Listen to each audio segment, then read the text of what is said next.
Hello everyone, my name is Sarafi and I'm happy to meet you all. And today we're going to be playing Tenyi.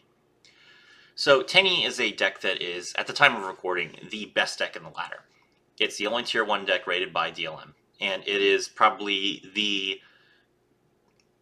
biggest example of power creep that we've seen in a long time.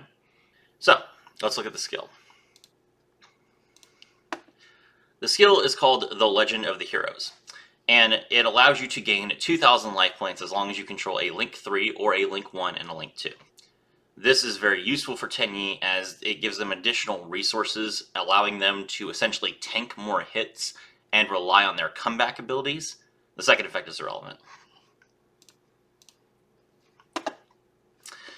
Every Tenyi monster in the main deck has one effect, which is if you control no effect monsters, you can special summon this card from your hand hard once per turn. This allows Tenyis to immediately begin link summoning because they can special summon themselves when your board is empty. To start, we have Tenyi Spirit Ashuna.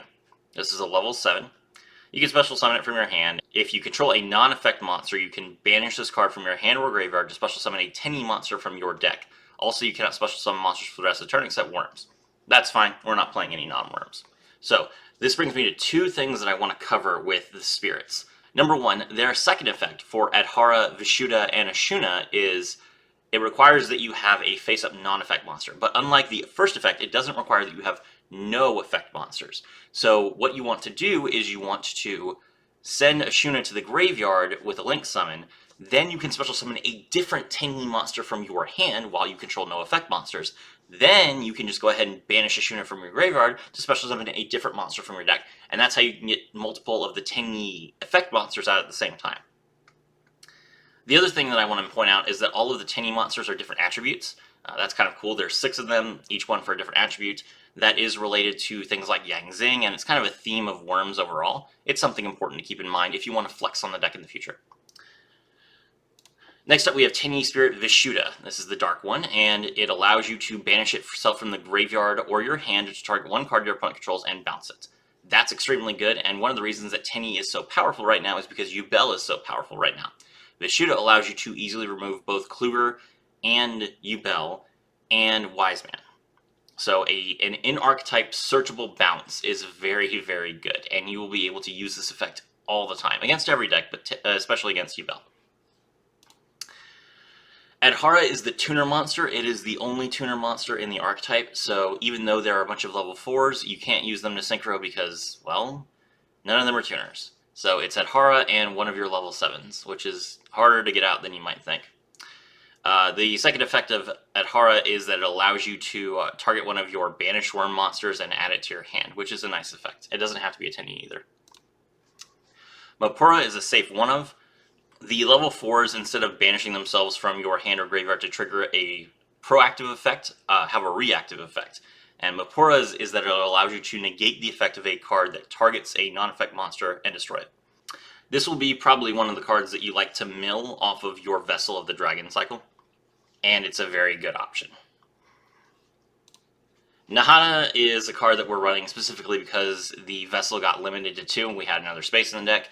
Nahana's effect is that it allows you to make a monster that battles a non-effect monster lose 1,500 attack points until the end of the turn. That allows you to kind of make better plays against Blue Eyes, because it allows you to beat Blue Eyes in battle. It also allows you to beat Leodancer in battle. And I do think that the oversized presence of Tenyi since the ban list change is what is suppressing Lunalights and Blue Eyes right now. You don't see nearly as many Lunalights or Blue Eyes as you did at the start of the last box, because Tenyi is so overrepresented. Next up we have Shithana. Shithana is a fantastic card. It allows you to banish itself from the hand or graveyard to target a destroyed non-effect monster you control, then special summon it, and then you can destroy one monster your opponent controls without targeting. Because this is a can effect, the destruction is not guaranteed. It cannot be negated by cards like Stardust Dragon or Prime Material Dragon, which is very... It throws people off a lot. And it doesn't specify where the monster that was destroyed has to be. So I was thrown off when I was playing and someone played Dimensional Fisher on me, and then they'd managed to destroy my monster, but I just summoned it right back. So even though my monster was banished, Shathana still triggered, and I got to bring it right back. So he probably thought he was playing around the Shathana by banishing the monster so it never went to the graveyard, but Shathana doesn't say that it has to special summon from the graveyard. So that was a really interesting interaction. Flawless Perfection of the Tenyi. This is a field spell that makes all non-effect monsters on the field unaffected by monster effects. It's not specifically Tenyi, so you can play this in Red Eyes, you can play this in Yubel, you can play this in Blue Eyes, and it's pretty interesting to give all of your monsters the ability to be unaffected by card effects. Then once per turn, if your opponent special summons an effect monster while you control a face-down monster or a non-effect monster, you can draw 2 cards.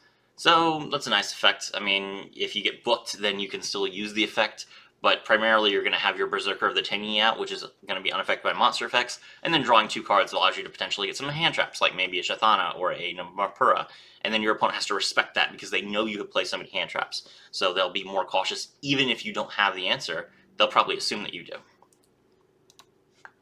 Vessel for the Dragon Cycle. This allows you to send a worm monster from your deck to the graveyard. Then if you control a face-up non-effect monster, you can add from your deck to your hand, 1 Tenyi monster with a different name than the monster sent to the graveyard.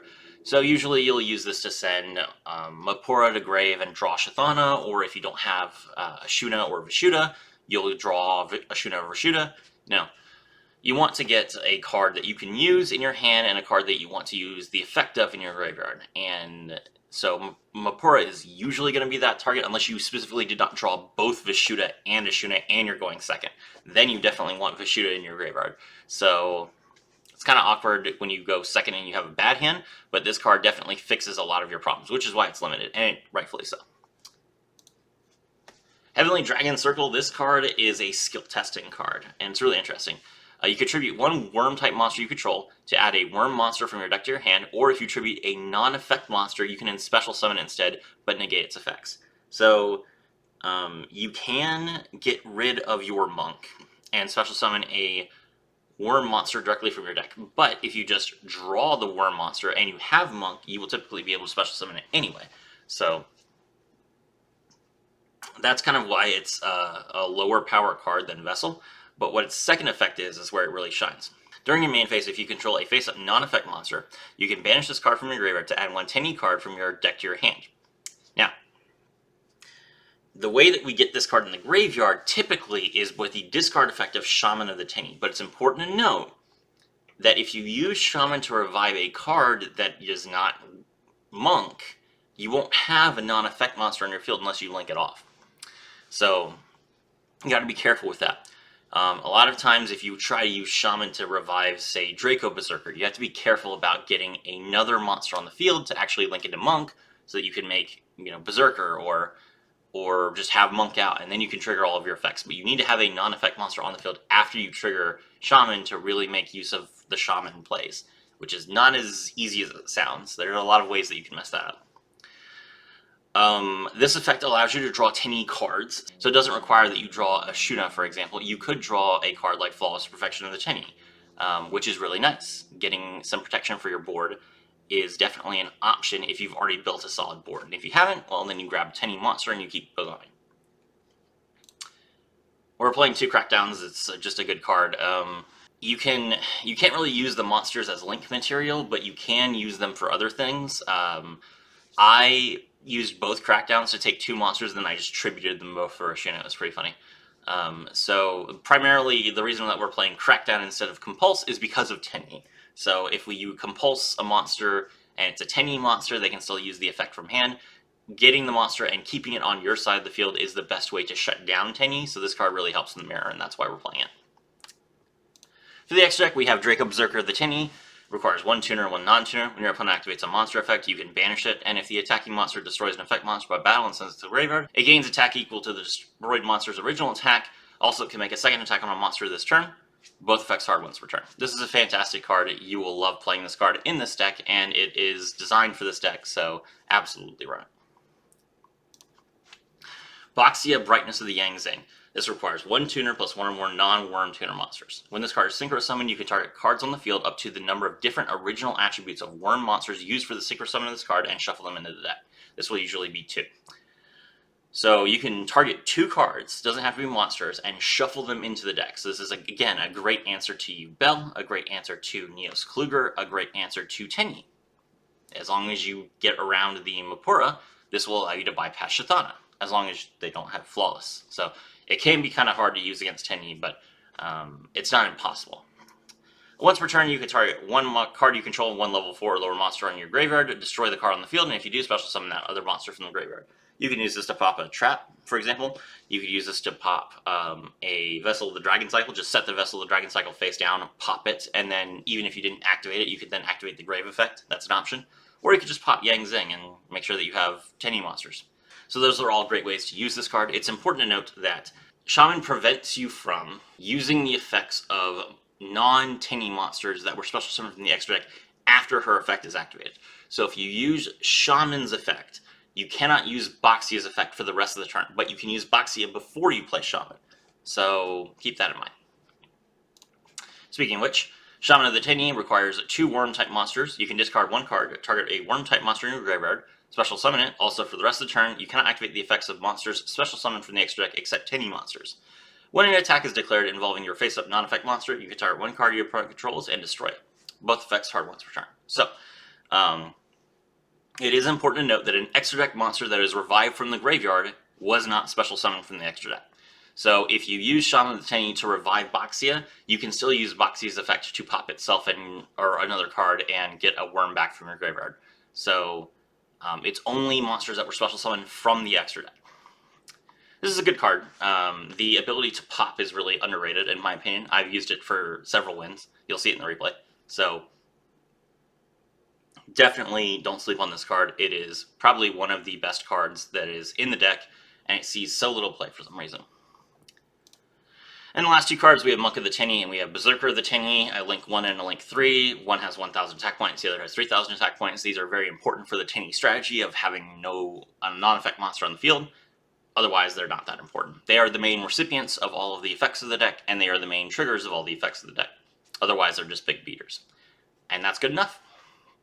Okay, so let's go ahead and take a look at the replay. So this was my rank up match for King of Games this month. Alright, we're playing against Yubel, and Yubel is going to normal summon Yubel, activate the skill, get Yubel the Ultimate Nightmare.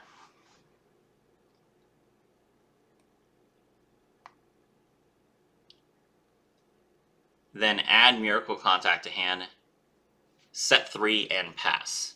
And that's a dangerous board. So we have to play through 3 pieces of Disruption and an unstoppable monster. Let's see how we do. So first we're going to activate Shooter's effect to special summon itself. Then we link it off into our Monk of the Tenyi.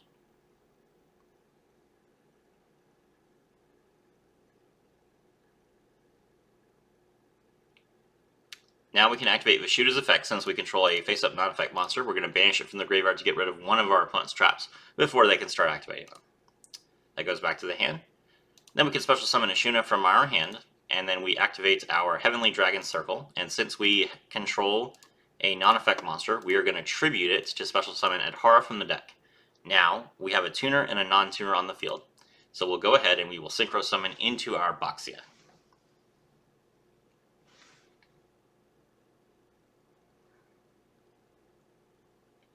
Boxia effect, target both the face-down cards to shuffle them back into the deck. At this point, if my opponent activated a card like, for example, Crackdown, it wouldn't matter, because we would just get the card back. If they activated a card like Compulse, or maybe Ice Dragon's Prison, it wouldn't really matter, because we have 2 more Tenyi cards in our hand to start building our board and deal with the Yubel. So, as you can see, we really built a board that was able to remove our opponent's entire area without really setting ourselves up to fail to Disruption. He has to use his Disruption right now, and even if he does, we probably can still get lethal anyway. But, for whatever reason, he doesn't activate it. Boxia effect, destroy itself to bring back the Adhara, then link the Adhara into our second Monk of the Tenyi. This is why we play 3, by the way.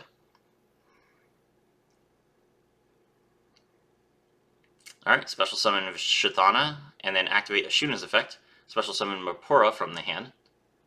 And we're using Mapura so that we can make sure that if we get targeted by something, we can avoid it. Not sure what it would happen, but better safe than sorry. Special summon Shaman and activate its effect. Now we can discard a card to revive our Boxia, and then we go right into the battle phase. We attack and we activate Shaman's effect. So since we're attacking with a non-effect monster, we can pop one card on the field. We destroy Yubel before the damage step, so its effect doesn't trigger. Then it causes a rerun of battle, so we can attack directly. Then we attack with Boxia, and we have lethal on board.